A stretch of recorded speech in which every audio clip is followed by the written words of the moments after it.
Bonjour à toutes et à tous et bienvenue dans Arithmantique. Aujourd'hui, je voudrais vous poser une question très simple. À votre avis, le soleil se lèvera-t-il demain? Bah, vu que la Terre tourne autour du soleil, ça paraît évident, non? Et si la Terre s'arrêtait de tourner? Bah... Écoute, j'ai 5 minutes pour ne pas répondre à la question, donc tu sors?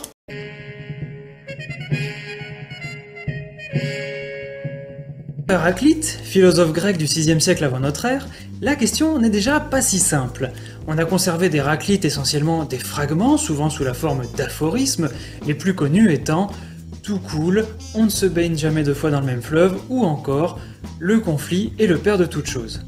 Bref, Héraclite, c'est le philosophe du changement. Alors quand Héraclite nous dit également que le soleil est nouveau tous les jours, il nous dit que ce n'est pas tout à fait le même soleil qui s'est levé ce matin qui pourrait se lever demain matin. Héraclite avait beau ne pas savoir que la Terre tourne autour que le soleil tourne autour...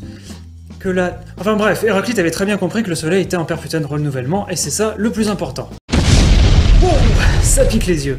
Néanmoins, Héraclite ne répond pas vraiment à la question. Le philosophe anglais David Hume, qui vivait au siècle des Lumières... Lumière? Soleil? Ok, j'arrête. David Hume, donc, distinguait deux choses dans la sphère de la connaissance. Les choses de fait et les relations d'idées. Il nous explique que, par exemple, une relation d'idées, c'est le fait que, dans un triangle rectangle, le carré de l'hypoténuse soit égal à la somme des carrés des deux côtés opposés. C'est ce qu'on appelle le théorème de Pythagore. Par contre, le fait que le soleil se lève ou non est une chose de fait, et ne repose a priori sur aucune logique. Donc, dire que le soleil se lèvera demain n'est pas plus logique ou plus cohérent que de dire qu'il ne se lèvera pas demain. Cela correspond grosso modo à ce que le philosophe et logicien anglais du début du XXe siècle, Bertrand Russell, dira à propos du même sujet. Que le soleil se lèvera demain est une hypothèse. En fait, nous ne savons pas s'il se lèvera puisqu'il n'y a pas de nécessité qu'un fait soit parce qu'un autre fait est. Donc, si j'ai une chance sur 100 de gagner à un jeu, et que j'ai déjà perdu les 99 premières fois, eh bien la 100e fois, finalement, j'ai pas plus de chance qu'avant de gagner. C'est dur. Mais bon, quand même, si le soleil s'était pas levé ne serait-ce qu'une seule fois depuis 3000 ans, je pense qu'on serait au courant quand même. Et alors?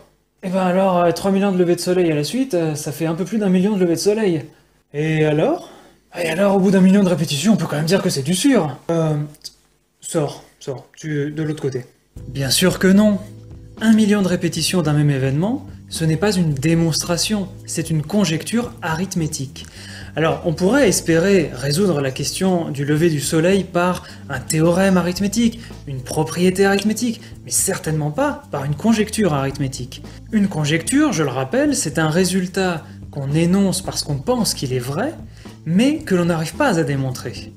Donc une conjecture, c'est pas du sûr. La preuve avec Léonard Euler, le grand mathématicien suisse du XVIIIe siècle, qui avait voulu élargir le théorème de Fermat. Le théorème de Fermat, qui resta lui-même à l'état de conjecture pendant 300 ans avant d'être finalement démontré, énonce qu'il n'existe pas de solution entière à l'équation suivante, x puissance n plus y puissance n égale z puissance n, dès lors que n est supérieur ou égal à 3.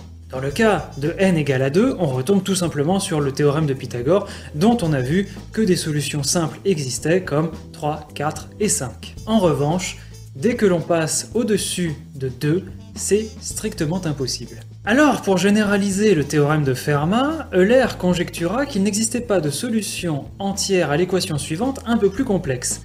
x1 puissance n plus x2 puissance n plus etc.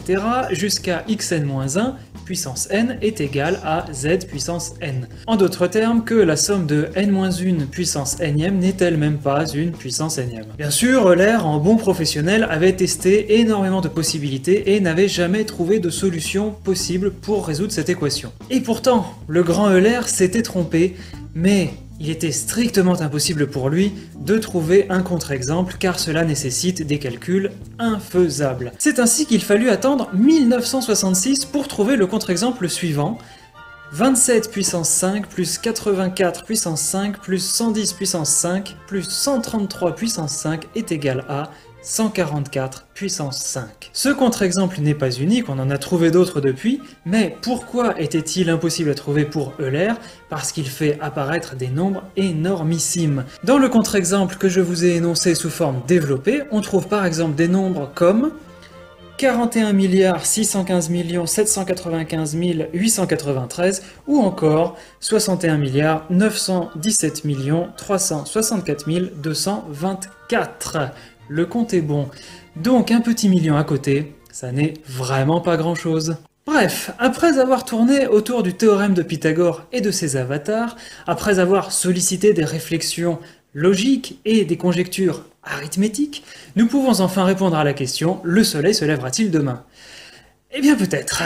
Ou pour répondre avec un peu plus de brio, je citerai à nouveau Héraclite qui disait, à juste titre, « Il ne faut pas conjecturer sur de grandes choses ». Si cette vidéo vous a plu, vous pouvez la partager, l'utiliser en réveil matin, en sonnerie de téléphone ou encore en gel douche. Seule petite chose, la lumière du soleil met environ 8 minutes à nous parvenir. Si l'explosion du soleil a eu lieu au début de cette vidéo, il vous reste environ